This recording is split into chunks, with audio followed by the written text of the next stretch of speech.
Good morning all student. आज अपन topic class 10th का दूसरा चैप्टर है अपना मानव तंत्र, यानी बहुत लंबा पार्ट है। इसके अंदर मानव तंत्र के अंदर पाचन तंत्र, श्वसन तंत्र, उत्सर्जन तंत्र, रक्त परिसंचरण तंत्र अलग अलग भागों में बांटा गया है, तो अपन डिटेल से पढ़ेंगे। इससे पहले अपन कल पाचन तंत्र के बारे में पहले पाचन तंत्र के अंग ग्रंथियां सब पढ़ लिया था। फिर भोजन का पाचन कैसे है वो अपन पढ़ रहे थे और थोड़ी बहुत एंजाइम के बारे में भी चर्चा करी थी। हालांकि आज अपन डिटेल से पढ़ते हैं। देखो, भोजन को चबाने व लार के साथ मिलाने का कार्य मुख गुहा के अंदर संपादित होता है और भोजन के लार में श्लेष्मा स्त्रावण के कारण भोजन को चिपचिपा व लसदार बनाया जाता है। समझ में आ गया। फिर नेक्स्ट है इसमें भोजन मुख गुहा से होते हुए ग्रसनी, ग्रसिका से, आमाशय से होता हुआ छोटी आंत, बड़ी आंत और मलाशय के द्वारा बाहर निकलता है। फिर देखो, आमाशय के अंदर 3 प्रकार की संरचनाएं पाई जाती है। जो पहला म्यूकस और दूसरा है प्रोएंजाइम पेप्सिनोजन और तीसरा है हाइड्रोक्लोरिक अम्ल हैसिल। अब देखो क्या होता है, श्लेष्मा यानी म्यूकस श्लेष्म गिरवा कोशिकाओं के द्वारा उसका स्थानांतरण होता है और हाइड्रोक्लोरिक अम्ल प्रोएंजाइम या पेप्सिनोजन एंजाइम अम्लीय वातावरण के दौरान पेप्सिन में बदल जाता है, जो प्रोटीन के पाचन में सहायता करते हैं। और आमाशय के अंदर जठन निर्गमी अवरोधनी पाई जाती है, जो उनके कार्यों को संपादित करते हैं। एक मॉइल इंपॉर्टेंट है, वो आपको याद रखना है। फिर अपन इसी के आगे अपन पढ़ रहे थे कि बच्चों के अंदर रेनिन नामक एंजाइम पाया जाता है, जो दुग्ध के पाचन में सहायक होता है। यहाँ तक आपने पढ़ लिया था। फिर देखो, नेक्स्ट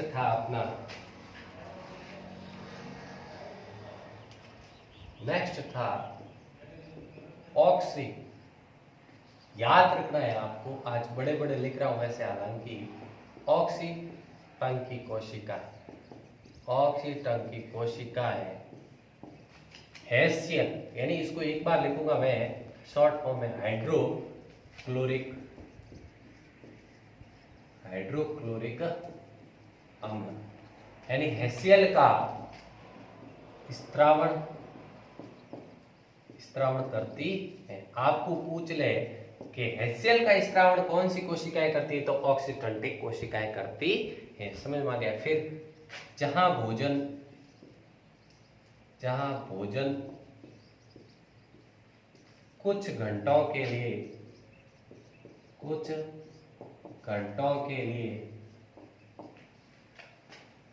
आमाशय में संग्रहित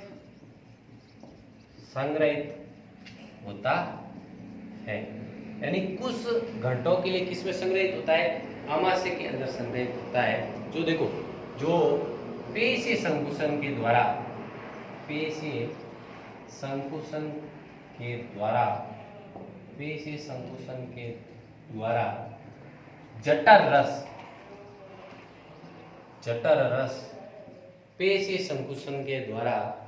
जठर रस में मिश्रण होकर जठर रस में मिश्रण होकर कायन का निर्माण करते। समझ में आ गया। यानी ऑक्सीटन की कोशिका, यानी आपको नाम पूछ ले, ऑक्सीटन की कोशिकाएं हैसियल हाइड्रोक्लोरिक अम्ल का स्त्रावण करती है। कहाँ? आमाशय के अंदर, जहां भोजन कुछ घंटों के लिए आमाशय में संग्रहित होता है, जो पेशीय संकुचन के द्वारा जठर रस मिश्रण होकर कायन का निर्माण करते हैं। That is all. समझ में आ गया। आपको पूछ ले तो। फिर देखो, भोजन आमाशय से भोजन कहा जाता है, छोटी आंत के अंदर, और छोटी आंत को भी 3 भागों में बांटा गया है, ग्रहणी, अग्र शूद्रांत और फिर शूद्रांत। तो देखो, फिर लिखते हैं, भोजन आमाशय से छोटी आंत के ग्रहणी में ग्रहणी में प्रवेश करता है। अब देखो, सर्वाधिक भोजन का पाचन छोटी आंत के अंदर होता है, स्मॉल इंटेस्टाइन। तो देखो, भोजन आमाशय से छोटी आंत की ग्रहणी में प्रवेश करता है, जहां भोजन का पाचन सर्वाधिक होता है। अब सर्वाधिक पूछे, अगर ऑप्शन के अंदर छोटी आंत दे रखा है तो छोटी आंत राइट होगा, और छोटी आंत के अंदर भी आपको भाग पूछे तो वो कहां से होगा? ग्रहणी के अंदर, जहां प्रवेश कर ग्रहणी में प्रवेश करता है, जहां भोजन का सर्वाधिक पाचन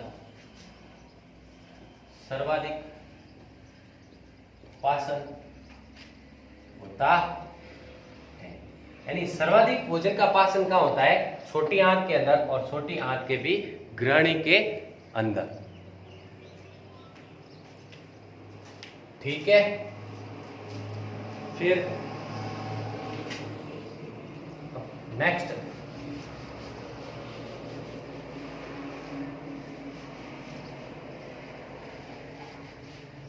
है, देखो, ग्रहणी के अंदर अनेक प्रकार के अग्नाशय रस,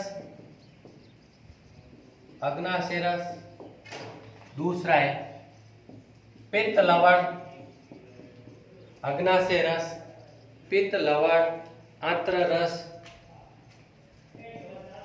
रस आदि छोड़े जाते हैं, जो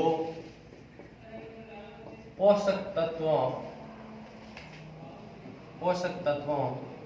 के एंजाइम में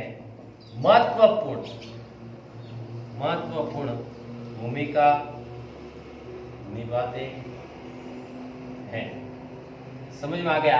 यानी ग्रहणी के अंदर अनेक प्रकार के अग्नाशय रस, पित्त, लवण, आंत्र रस आदि छोड़े जाते हैं, जो पोषक तत्वों के एंजाइम में महत्वपूर्ण भूमिका निभाते हैं। फिर देखो, ये फंसा हुआ पाचित भोजन आगे अग्र शुद्रांत से शुद्रांत के अंदर चला जाता है। तो अपन नोट कर लो, फिर नेक्स्ट बढ़ते हैं।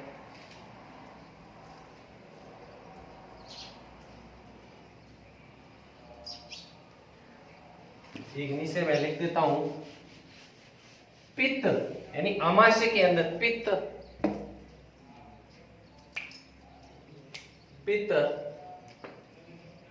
इंपॉर्टेंट है, याद कर लेना। पित्त वसा का पायसीकरण, पित्त वसा का पायसीकरण करते हैं, जो पित्त लवण में मदद करते हैं। यानी पित्त वसा का पायसीकरण करते हैं। वसा लवण के लिए आवश्यक होता है, वसा लवण नहीं, वसा पाचन, पित्त पाचन में, और इसके साथ लाइपेज एंजाइम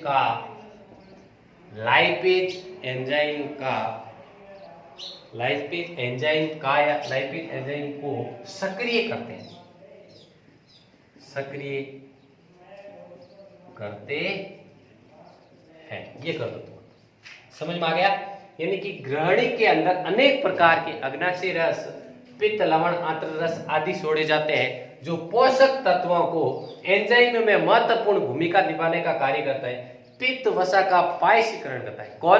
पित्त वसा का पायसीकरण, जो पित्त पाचन मदद करते हैं, इसके साथ लाइपेज एंजाइम को सक्रिय करते हैं। पायसीकरण का मतलब छोटे छोटे अणुओं के रूप में, पाचन खंडों के।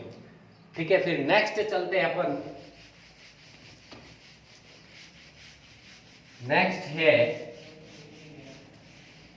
नेक्स्ट फिर छोटी आंत से भोजन आएगा, ऐसे लिख सकते हैं, ग्रहणी से सरलीकृत भोजन वर्तांत से सूत्रांत में प्रवेश करते हैं, यानी ग्रहणी से सरलीकृत होकर वर्त्रांत अग्र सूत्रांत से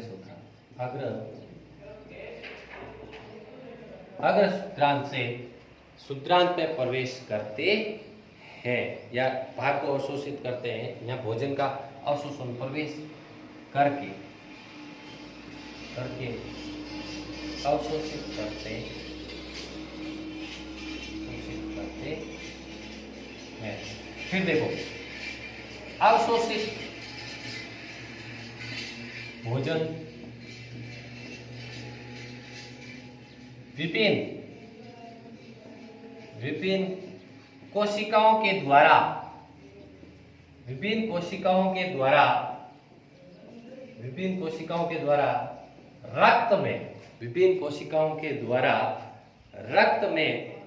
रक्त में पहुंचाया जाता है।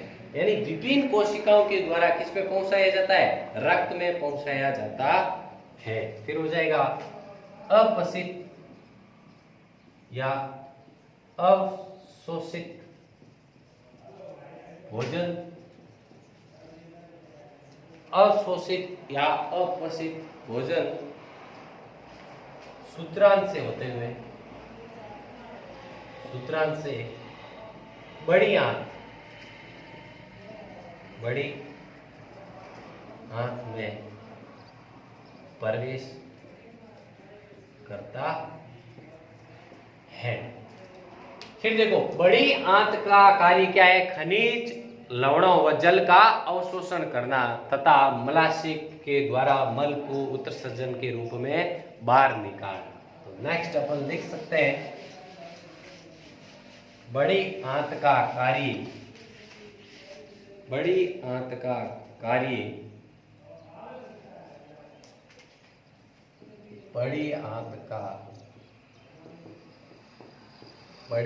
का कार्य खनिज व जल का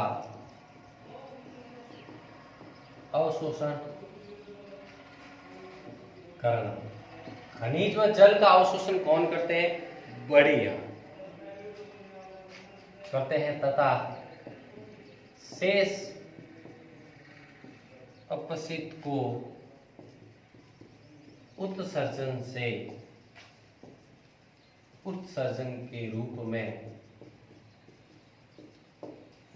के रूप में बाहर निकाल दिया जाता है। एक बार निकाल दिया जाता है। फिर एक लिख सकते हो कि एक तंत्रिका प्रतिवर्ती क्रिया के कारण, एक तंत्रिका नर्वस सिस्टम प्रतिक्रिया के कारण मल का बहिर्निष्कासन हो जाता,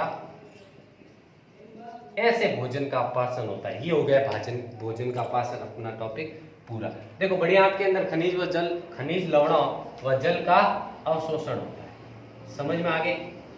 यानी फिर ये अपचित भोजन यानी कि ठोस के रूप में मल को मलाशय से बाहर उत्सर्जन के रूप में एक्सटर्नल की सहायता से अपशिष्ट पदार्थों को मूत्र के रूप में बाहर निकाल दिया जाता है। एक तंत्रिका प्रतिक्रिया यानी नर्वस सिस्टम के कारण ये मल बहिर्निष्कासन हो जाता है।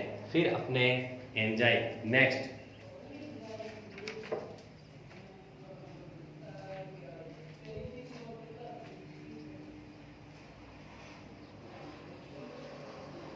फिर देखो एंजाइम यानी मैं एक सारणी बना रहा हूं आपको, वो सारणी आपको याद रखनी। सबसे तो पहले सीरियल नंबर हो गए, फिर पाचक रक्त स्त्रावित करने वाले अंग व ग्रंथियां, पाचक रक्त स्त्रावित करने वाले अंग या ग्रंथि। फिर हो जाएगा अपना कि कौन सा स्त्रावित एंजाइम का नाम, यानी कि स्त्रावित एंजाइम।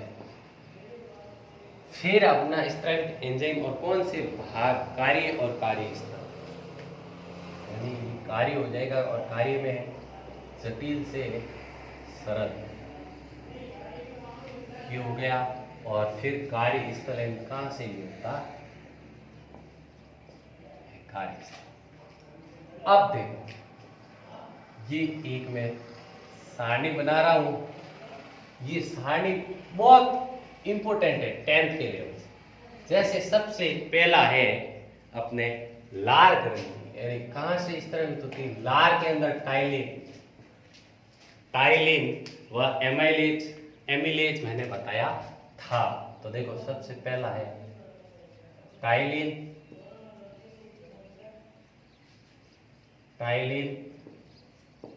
और इसमें दूसरा हो जाएगा एमिलेज। समझ में आ गया। कार्य यानी पॉलीसैकेराइड को छोटी पॉलीसैकेराइड के अंदर इसका, तो पॉलीसैकेराइड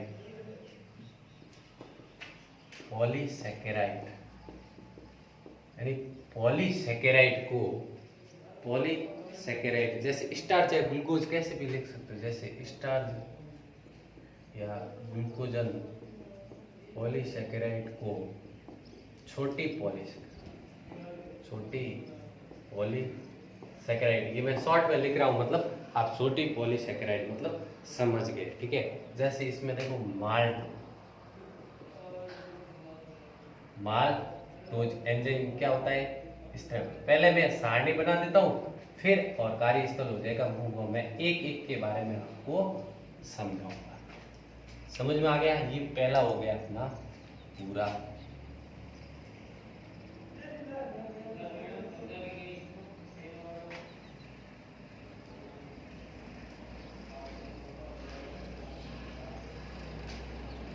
फिर दूसरा है अपना आमाशय या जठररस, आमाशय या जठर, यानी यहां से स्त्रावित होते हैं वो पेप्सिन और रेनिन। यानी पहला है पेप्सिन और दूसरा है रेनिन।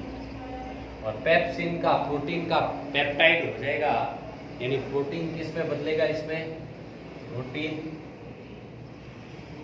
बदलेगा पेप्टाइड में।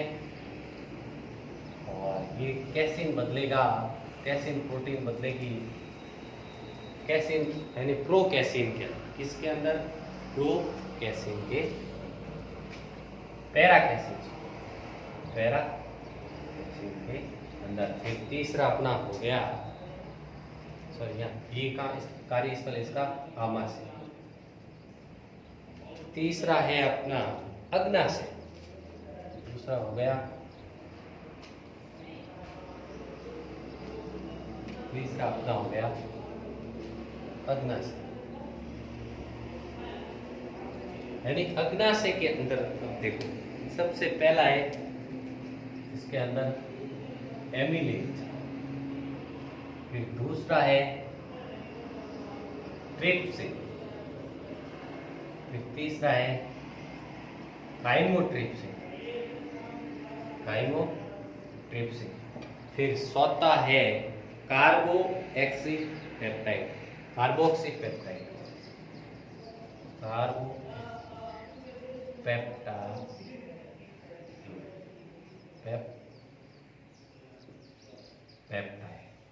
फिर पांचवा है लाइपेज और फिर न्यूक्लियस, और छठा है न्यूक्लियेज, जो न्यूक्लियोटाइड के अंदर बदल जाएगा। अब ये देखो एमिलेज यानी स्टार्च को माल्टोज के अंदर बदलता है, ऐसे लिख सकता हूं, यानी स्टार्च टू माल्टोज, और दूसरा ये प्रोटीन को पेप्टाइड में बदल देगा, यानी प्रोटीन को पेप्टाइड में। तीसरा हो जाएगा ये भी प्रोटीन को पेप्टाइड में, और चौथा अपना है ये प्रोटीन को पेप्टाइड अमीनो, प्रोटीन को पेप्टाइड अमीनो अम्ल के। समझ में आ गया। फिर है लास्ट, ये वसा को लाइपेज यानी वसा का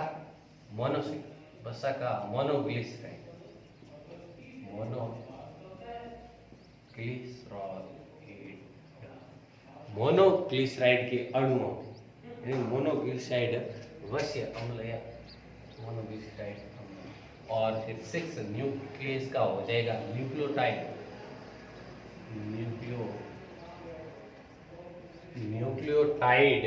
और न्यूक्लियोटाइड डीएनए व आरएनए, ऐसे लिख सकता हूं, डीएनए व आरएनए।